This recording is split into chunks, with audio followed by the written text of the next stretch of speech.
Est-ce la fin du crime parfait? Bienvenue dans Au bout de l'enquête. Meurtre sur grand écran. Strasbourg, mai 1995, Carole Prin, 37 ans, est sur le point d'accoucher. Elle téléphone à son compagnon, projectionniste dans une salle de cinéma, pour lui dire qu'elle se rend à la maternité. Mais elle n'y arrivera jamais et personne ne la reverra vivante. Il faudra une enquête de plusieurs années que nous décrypterons avec le professeur de criminologie Alain Bauer pour comprendre comment cette nuit, qui devait être une nuit de bonheur, a pu se transformer en nuit d'horreur. Affaire Carole Prin, meurtre sur grand écran, c'est un film de Stéphanie Bergeron.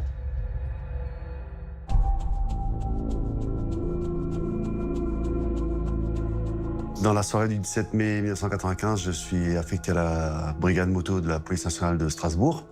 Je suis en patrouille.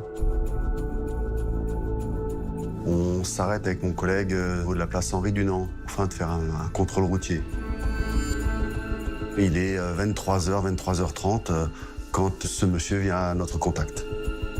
Il vient de manière vraiment précipitée sur nous en nous disant écoutez, j'ai un souci, je n'ai plus aucune nouvelle de ma compagne. C'est d'autant plus angoissant que ma compagne est enceinte à terme et qu'elle doit accoucher.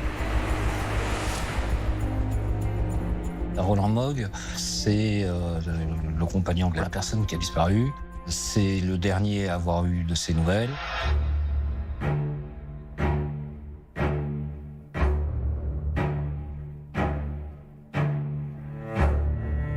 À 21h30, Roland Mogg reçoit un appel téléphonique.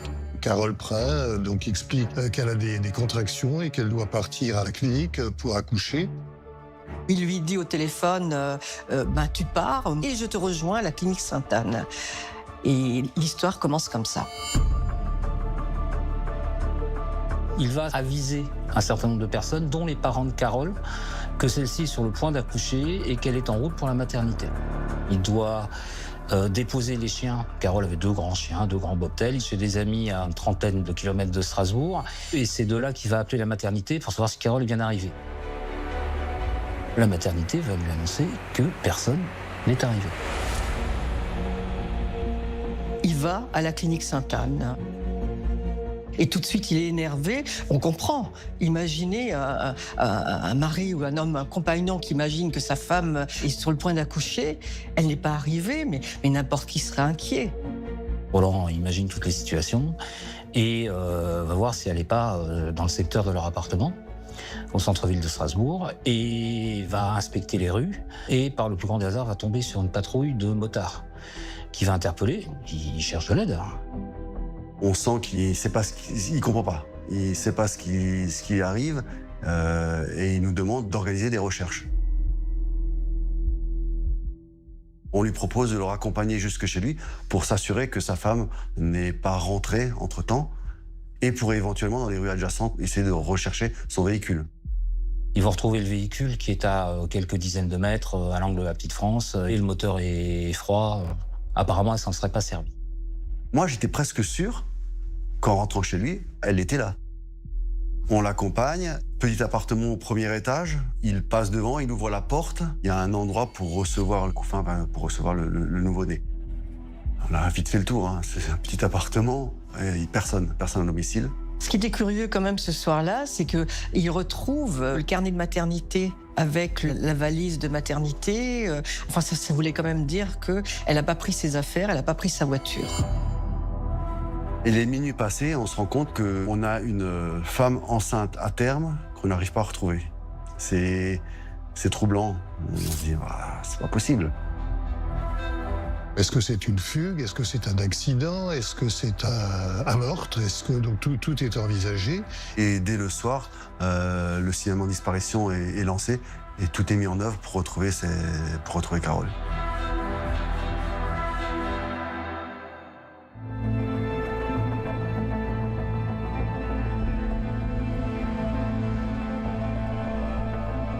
Cette disparition de Carole est à la fois inquiétante, mais également ahurissante, puisque ce n'est jamais arrivé. Dans les antécédents, il n'existe pas de cas où une jeune femme disparaît enceinte à terme le jour de son accouchement sur le chemin de la clinique. Donc à cette époque, j'étais inspecteur principal à la brigade des mœurs. Et lorsque cette information arrive à la sûreté urbaine de Strasbourg le vendredi après-midi, on prend effectivement en compte cette affaire de manière sérieuse. Le 22 mai, le procureur de la République donc, ouvre une information judiciaire des chefs d'enlèvement. On envisage tout, c'est-à-dire on envisage la fugue, l'enlèvement, l'accident et puis l'homicide, quoi. La première chose qu'on fait, c'est qu'on va vérifier auprès de Roland Mogg qu'il nous confirme les détails de cette disparition, qu'on en prenne conscience nous-mêmes. Roland Mogg nous redit exactement ce qui s'est passé le mercredi soir et pour nous, les premières investigations, justement, c'est d'essayer de comprendre ce qui a pu arriver à Carole Prin. Donc, une des méthodes pour se renseigner consiste à faire ce qu'on appelle un appel à témoins. Quelquefois, ça donne des résultats. C'est-à-dire qu'on a communiqué sur la disparition afin de retrouver éventuellement des témoins qui auraient pu dire ou voir quelque chose. Ça donne rien.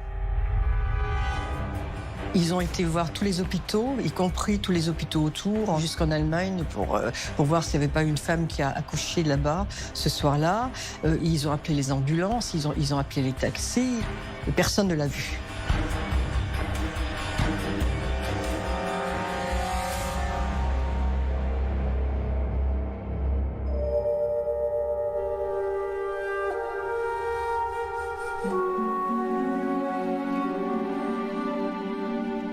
Carole Prin et Roland Mogg vont sortir ensemble à peu près 1 an avant les faits qui nous intéressent. Elle va tomber enceinte assez rapidement alors qu'elle n'y croyait plus.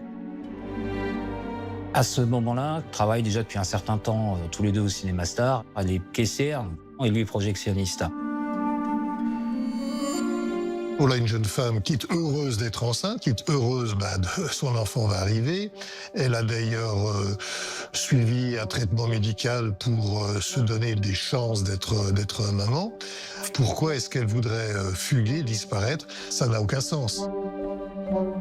C'est une hypothèse qui doit être rejetée immédiatement.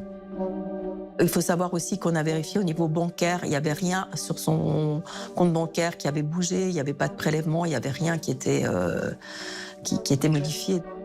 Aucune piste, aucune trace, aucun signalement, aucun témoin, c'est un mystère complet.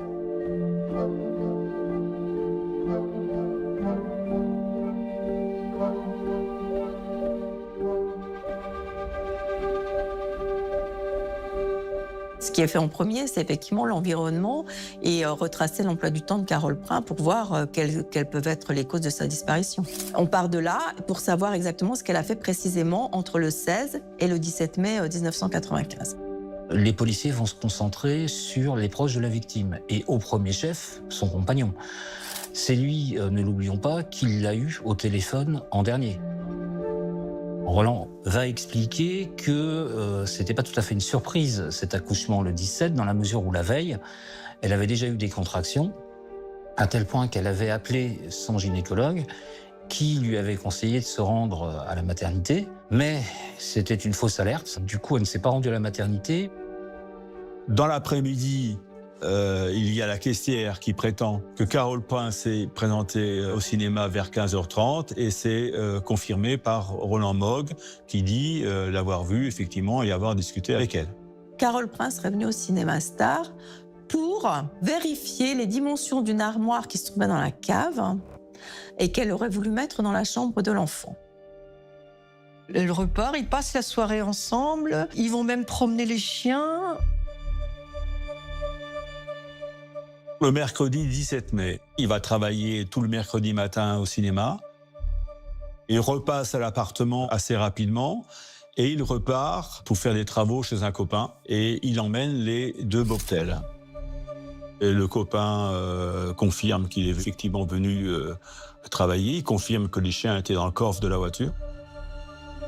Il est reparti vers 18h, il est rentré chez lui. Et le soir même, vers 19h, il a repris son poste comme projectionniste au Star. Ce n'est que 2 ou 3 heures plus tard qu'elle l'appelle pour lui signaler qu'elle part à la clinique. Nous sommes tout à fait liés au témoignage de Mogg, qui est essentiel, qui est souvent très corroboré et confirmé par d'autres témoins. Donc il n'y a pas de raison de mettre en doute la disparition de Carole le mercredi soir après 21h30.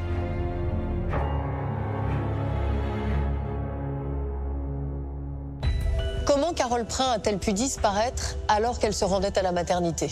Vengeance? Mauvaise rencontre? Les enquêteurs se plongent dans sa vie.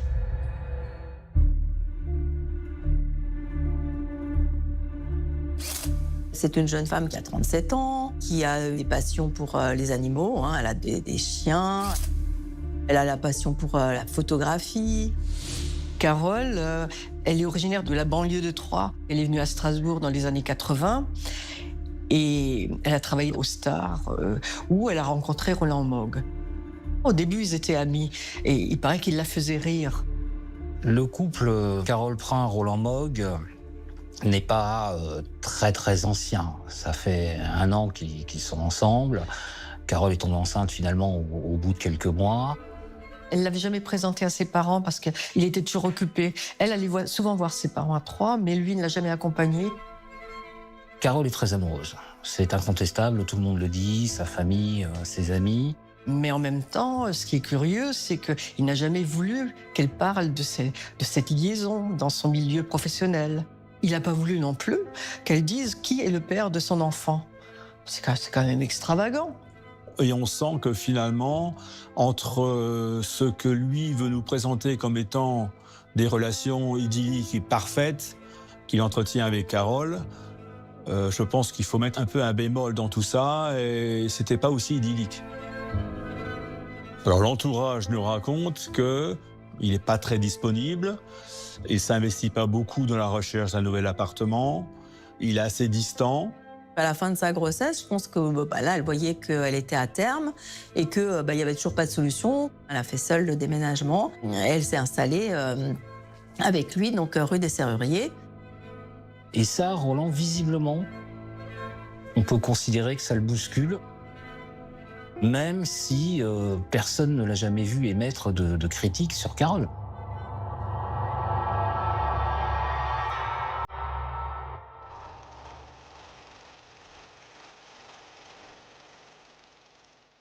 Roland Mogg est un pur produit local. Il vient d'un village du sud de Strasbourg. Il a fait des études techniques satisfaisantes. Il a ensuite opté pour un diplôme complémentaire dans l'image et il a toujours travaillé. Il a un frère jumeau et une sœur un peu plus âgée que lui.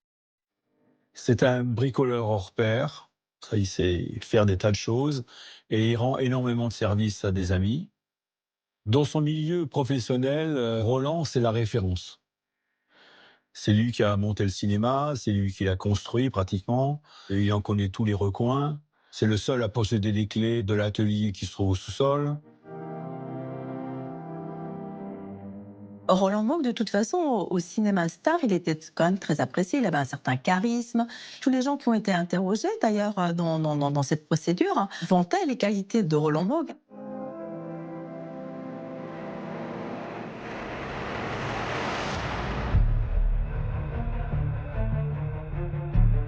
Alors, à force de creuser autour de Roland Mogg, de chercher, d'interroger, d'enquêter, les policiers vont découvrir que ce garçon a pas une double vie, mais plusieurs vies.